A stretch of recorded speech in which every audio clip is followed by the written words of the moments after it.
Real quickly before this video begins, I finally set up YouTube memberships on this channel. It's only $1.50 USD a month, but gives you special icons and emotes to use in live stream chats and comment sections. So if you want to support this channel and help me continue to make videos like these, but don't really like Twitch or Patreon, here's an option for you. You don't have to, but I would greatly appreciate it. Alright, on to the video, fellas. Take care. Well, we did it. We made it through a whole nother solar rotation, and by extension another year with our Lord and Savior, Rito Video Games. A lot's happened this year. Valorant exploded in popularity to heights I could have never possibly imagined. Wild Rift is getting more content and game modes than League could have ever possibly imagined. TFT's had its ups and downs, but I managed to hit Diamond this season. Project L's been getting updated slowly with the Alawi reveal. Legends of Runeterra gave us fantastic redesigns for Master Yi, Jax, and... they actually made Seraphine look good. Approved! Our first LOR exclusive champion in Nora, as well as finally introducing us to some more Darkin, like Zalani, Tarash, Ibaros, Balkux. Who is responsible for this? As for League of Legends, well, let's just say Riot did their best to mimic what made Pokemon Scarlet and Violet so memorable. Oh, the jungle pets. Yeah, I guess so. I was more thinking about piss-poor storytelling and game-breaking bugs. Okay, that's not fair. To League. We did get some content this year. We got a grand total of 2 new stories. We got a brand new game mode and, no, that was Earth again. Well, we finally got that Ari ASU and ASOL CGU that was promised at the beginning of the year. Oh, you know what we did get though? Counting the 2022 special prestige versions, we got a grand total of 162 skins this year. Hey, that's exactly how many champions are in League of Legends, so surely that means every single one got a skin this year. Right? Okay, yeah, no shock. This year's content has been through a bit of a drought, with the all-time lowest record amount of new content in every aspect besides skins, which were a record high. Now, to give the devs credit, I think I know what's going on here. They don't want to admit it, but Riot is heavily understaffed right now. The reason why they can make so many skins as opposed to other League content while being understaffed is because it's the easiest to outsource. Something to keep League afloat while the other devs have either left because of years of work moving on to other Riot games or the ever-looming virus. And it's not like they can just hire a bunch of people and call it a day. If you're wondering why messing with the UI in a different part of the game somehow broke Nexus splits completely, it's because League is made on the same engine as fucking big rigs over the road racing. No, I'm not kidding. But okay, that's enough negativity for now. Let's go on to the actual good stuff, shall we? The champions this year, while small in number, I think as a package might be some of the best League's had in years. We got Zeri, Renata, Bel'Veth, Nilah, and Cassante. Including Vex, this was the longest streak of female champions we've ever seen, and Cassante finally broke the 2-year-long streak of all new male champions forgetting what a shirt is. Udyr forgot his shirt though, and he was the only VGU of the year. So I guess that's the norm now. Lastly, there was also the mid-scope updates, which I won't go into full detail in this video because it will double the length of it, and most of them are just minor gameplay changes anyway, but I'll summarize them here real quick. I forgot what they even did to Janna. I miss when Ari was balanced. Swain is 10 times more obnoxious, but also 10 times more fun. Talia almost got promoted back to being a mid laner. Olaf really should have just gotten a VGU. I miss when I forgot Sivir existed, and I'm astonished Syndra turned out so weak when her changes seemed so broken on paper. But that's enough Spark Notes for one day. It's time to get into the actual meat of this video, the part you came here for. These are the champions of Season 2022.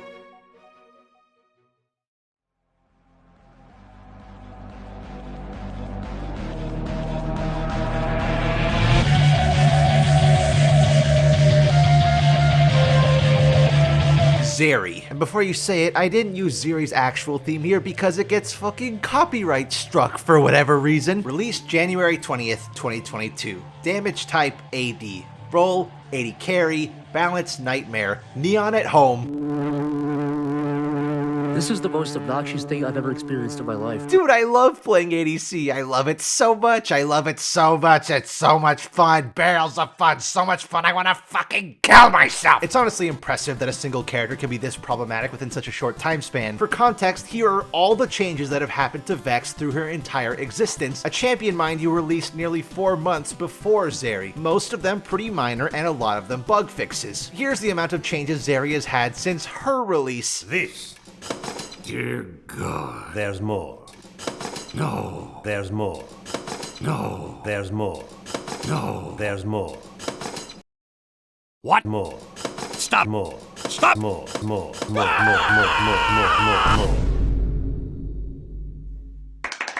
And the thing is, I don't even know why. I played her once, maybe twice when she released, and all I could think of was, man, this shit's boring. When I think satisfaction in an AD carry, I think of Jhin 4th shot, Samira ult, Jinx rocket. This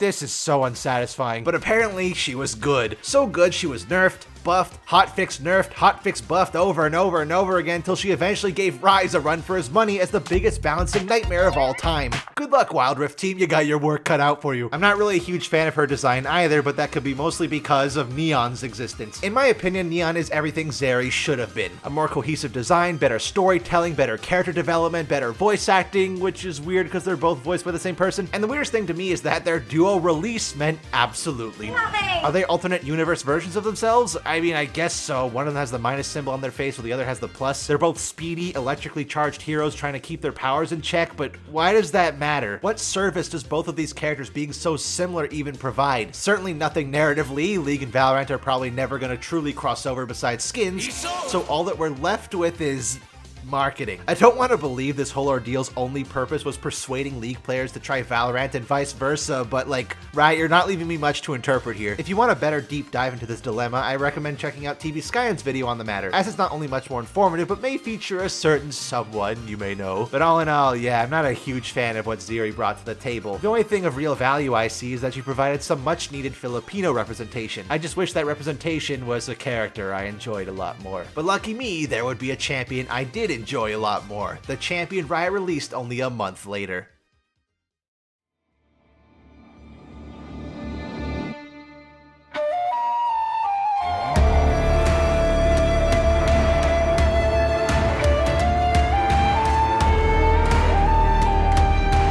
Renata Glasc, released February 17th, 2022. Damage type, opponent. Role, support, enchanter, girl boss, Karina Copium. Many moons ago, I made a video about enchanter champions. Not only did it spawn a gender-bent version of myself you fellas seem to have taken an interest in, maybe a little too much, but it also poked fun at just how much I hate the role. I want to get in there, dude, be a part of the action, feel like I'm an important part of the team rather than a glorified item for my ADC. And then along comes Renata Glasc. Whereas other enchanters are like, my beautiful darling AD carry, let me help you. I'll heal and shield and protect you forever and ever. I love you. Renata is more like, Fight for me, die for me, give me all your money. I own all the money. I own all of you. Your ADC, no. My ADC, you spineless wastes of oxygen! yeah, she's pretty fun. This whole segment's a lot shorter than I thought it would be initially, because honestly I don't have a lot to say about Renata that isn't just praise. I love that we finally have a playable Chem Baron. I love that we finally have an older woman champion that actually looks old, Camille. She has the attitude to be mommy material for you horny fucks out there, but also has enough style to pull off being a badass businesswoman. In the same way a person who famously hates JRPGs said they love Persona, I, as someone who hates enchanters, absolutely adores Renata in every way. Which is kind of poetic, since she also seems to have quite the distaste for the electric fruit fly. While Zeri was a bit of a rocky start to the year, Renata gave me hope for the champions onward, especially since one of them was supposed to be our long-awaited return to the Void. But it would be a whole 5 months until that third champion of the year finally released.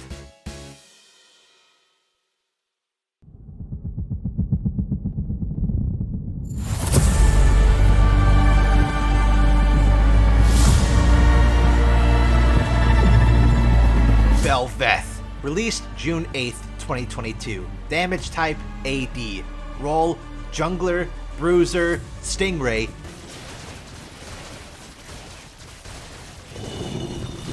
So, Bel'Veth. I already made a video talking about her design and development in depth, so I'll try to keep this part brief. But in short, do you guys ever have those kinds of characters that you don't really like initially, but slowly they begin to grow on you over time? Yeah, Bel'Veth's like that. In reverse, I wanted so bad to love this champion. I talked about her, played her a metric shit ton, even all the way up to Mastery 7, but it just didn't feel right. I appreciate the devs taking what would have just been Evelyn with tentacle hair and turning it into something unique, but it's hard not to see with your own eyes just how torn between two worlds Bel'Veth is as a concept. She's trying to be this sexy temptress and horrible monster at the same time and only really succeeds halfway at either of those things. The head itself looks awkward and disjointed, the arms don't curl in enough to mimic a human shape, and without the head she just looks like Arnim Zola. Not to mention her gameplay, cause man, I don't think in the entirety of League of Legends history I've seen a champion with this bad of a case of thematic disconnect. The supposedly hyper-intelligent leader of a void army using trickery, lying, corruption, and telepathy to get what she wants. And what does that look like in game? Stab, stab, stab. I will say though, her lore is exceptional, and there is one very interesting thing about her I had not considered previously in my old video. As far as we know, Bel'Veth is the single most powerful Voidborn to have ever existed, even eclipsing that of the Watchers. But remind me, who's our source on that information? That's a nice argument, Senator. Why don't you back it up with a source? My source is that I made it the fuck up. Bel'Veth is the most powerful Voidborn to ever exist according to her. So I theorize that Bel'Veth is not nearly as powerful as she says she is or even thinks she is. Because if she obtained human sentience, biology, thoughts, and emotions from eating them, who's to say she didn't obtain their pride and ego as well? So she's a bit of a mess, but her lore is still great. And that's a common trend, isn't it? New champion lore almost never fails to disappoint, something Riot's next champion would follow suit.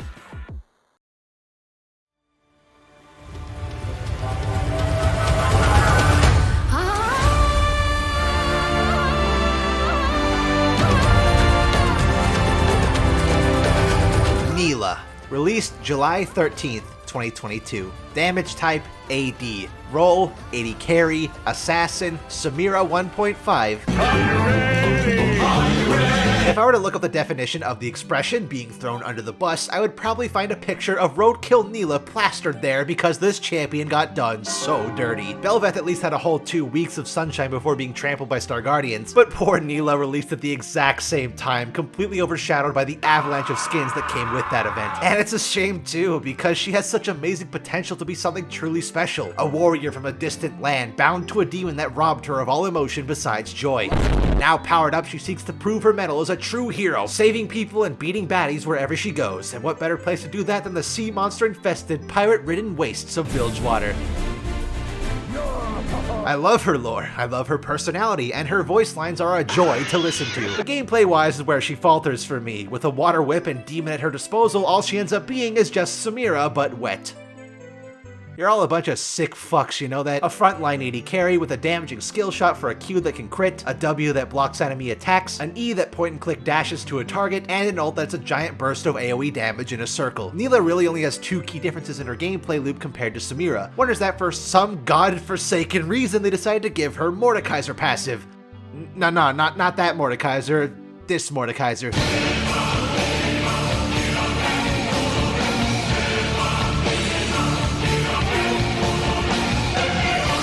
Call me a Showa-era Godzilla movie because I'm recycling the fuck out of that footage. Hey yo, what the fuck? And the second thing that differentiates Samira and Nilah is their intended pairings. Samira was very clearly designed to be partnered with an engaged support. It is literally baked within her kit that having a CC heavy support gives her an immediate advantage. Nilah is the opposite. It's baked within her kit to be paired with an enchanter support since she receives bonus healing and shielding whenever the enchanter uses one. And that's probably a reason why Nilah falters for me. Gameplay wise, she's just so similar to Samira in every way, but it's just different enough to where it feels wrong. She's just not as satisfying. Through every game of Nilah, there was just this itch in the back of my mind telling me I'd have a lot more fun this game if I just picked the more fun version of this champion. So I guess there's only one thing left to do with her. Put her in the bin with the champions I love everything about except their gameplay, which prevents me from playing them ever. Also, last thing, can we stop making new regions just to leave them to rot? None of the Camavoran champions even associate with it anymore. Only one of the 6 Ixtali champions wasn't shoehorned into it. And here comes Nilah with Kathkan, the neighboring region to Camavor, which despite everything that went on there is apparently doing just fine and dandy. You'd think after the passage of time at least something would have gone wrong, right? Well, that sort of reminds me of the rework Riot would release next.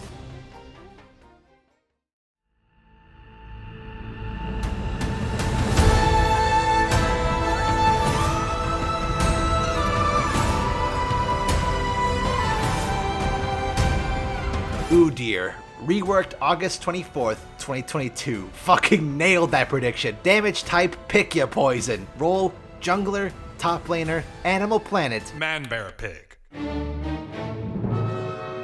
We're at 2 now. I also made a pretty detailed video going over my thoughts on the Udyr rework earlier this year, but unlike Bel'Veth, where her video really only touched on the lore and design aspects, I think my Udyr video covered pretty much every base. I love that his already fantastic lore was moved forward instead of changed. Despite a few funky aesthetic choices, the model is still one of the most expressive and well animated in League to date. And gameplay-wise, despite Tiger Stance being left to die, Phoenix Stance felt more satisfying and impactful than ever before. That last part though, I think you know what changed about that, because shortly after my videos released, Tiger Udyr was buffed. Multiple times actually, and boom, problem solved. Both Phoenix and Tiger Stance were now usable and viable options, and even better, all 4 stances were now usable no matter what build you went. So not only was the only thing I thought lost in his rework kept perfectly intact, it was even better than ever. But you know as well as I that Tiger Udyr's story did not end there. A new build would emerge so strong, so unbelievably broken, I'm actually shocked it lasted for more than a single day, let alone an entire month. I'm of course talking about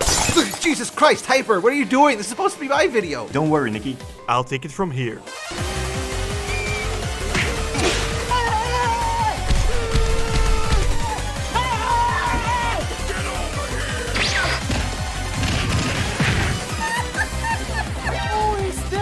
Stop right there, criminal! Oh no!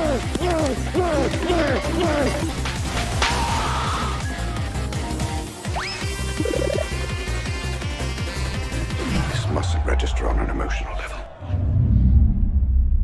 First, distract target. Then block his blind jab. He'll attempt wild haymaker. Discombobulate. And body shot. Break cracked ribs. Physical recovery 6 weeks.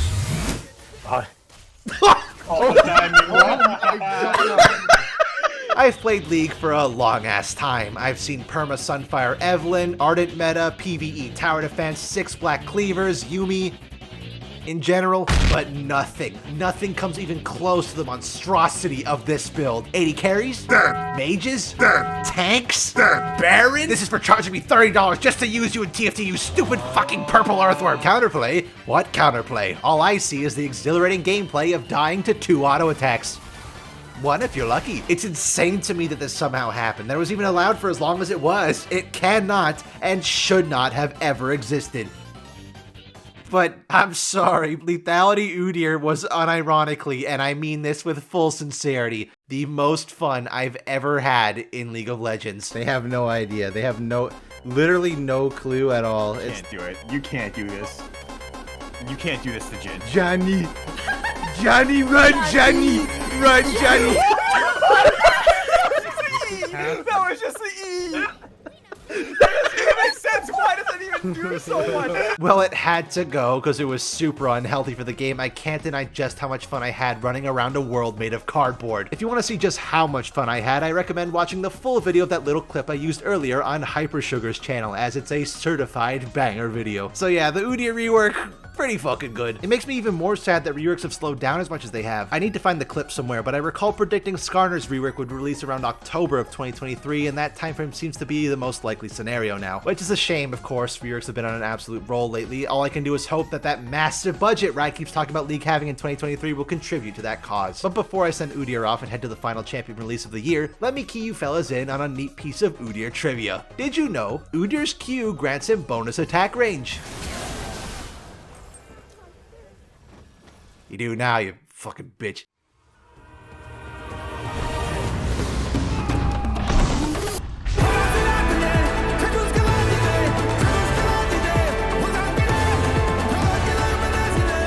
Cassante, released November 3rd, 2022. Damage type, preseason tank meta. Omega Lul. Role, top laner, tank, Giga Chad, Winter Wonder. We call him Cassanta. Pool party, my man's wearing Cassandals. Culinary chef, dude's baking a croissante. Arcade. Cassante, the world-famous monster hunter, exploring the vast new frontier known as Nazuma. For it is his born duty to rise to the occasion, fighting for the freedom of his people and trying to rid the world of these horrible beasts so stories may be told of his heroically ultimate battles for generations to come. Portable third. Okay, so for those who didn't pick up on the hints, yes, Cassante is very much inspired by the video game series Monster Hunter. A series I hold very near and dear to my heart, and because of that even more so than Bel'Veth, K'Sante was my most anticipated release of the year. However, with great expectations comes great disappointment. That's not even how the saying goes. I'd come to expect that he, as well as Nazuma, were literally going to be Monster Hunter beat for beat. I mean, the giant weapons, monster field guide, and a culture centered around hunting said monsters, it's hard to fault me for being led astray. Hell, even in his official trailer, he could have cut off any of the monster's limbs, but he cuts off its tail, something that's been a staple of the Monster Hunter franchise since the beginning. But man, I was really hoping he was gonna have some badass armor forged from the monsters he'd slain. But instead, he looks like this. Now, is this bad? Absolutely not. It's through his reveal that we learned Nazuma, while it did have a hint of Monster Hunter inspiration, was actually primarily inspired by West African aesthetics. I'm just speaking from the perspective of a Monster Hunter fan who was hoping the Monster Hunter champion would look more like he came from Monster Hunter. If you set up a drinking game for every time I said Monster Hunter in this video, I am terribly sorry for the alcohol poisoning and death you've likely experienced by now. And as for gameplay, I like him here too. I'm mainly glad Riot didn't make the Ivern mistake of overbuffing a hybrid playstyle champion 30 times before preseason, even though it was painfully obvious he was designed with the preseason changes in mind. It's also the reason I think why it took so long for players to figure him out, because he is a combination of two very different playstyles. Tank players aren't really used to having this much mobility or cooldowns this low, and skirmishers aren't used to not insta-killing their opponents despite their damage items making them tankier than the tanks. All in all, K'Sante was a bit of a roller coaster for me, and what a champion to send the year off on. He went from my most hyped champion of the year to a saddening disappointment to frankly a really fun tank I'll be adding to my list of champions with voice lines that never fail to make me smile. See the way they scramble like baby armadillos. It seems I am built different. We were friends, then lovers, then apart. Some hunts fail. Some love stories too. My fucking god! These bitches gay! Good for them! Good for them! Well, there you have it. 6 total champions released during this season, and what a crazy package to boot. Let's take one last look back at the Season 12 roster, yeah? The Electric Fruit Fly, the Big Pharma Executive, the Manta Ray Menace, the Terastalized Samira, the Monster Hunter Macho Man, and the man with the right to bear arms. But as always, these are just my silly personal opinions. Be sure to let me know yours down in the comments. Which champion did you love from this year? Which champions did you hate? And maybe what champions you're looking forward to next year? We do have that Ari ASU to look forward to, the A-Soul CGU, and a new Darken and Extali Enchanter, plus whatever else Rise got cooking up. In any case, fellas, thank you for watching, have a swell New Year's, and I'll see you in the next video.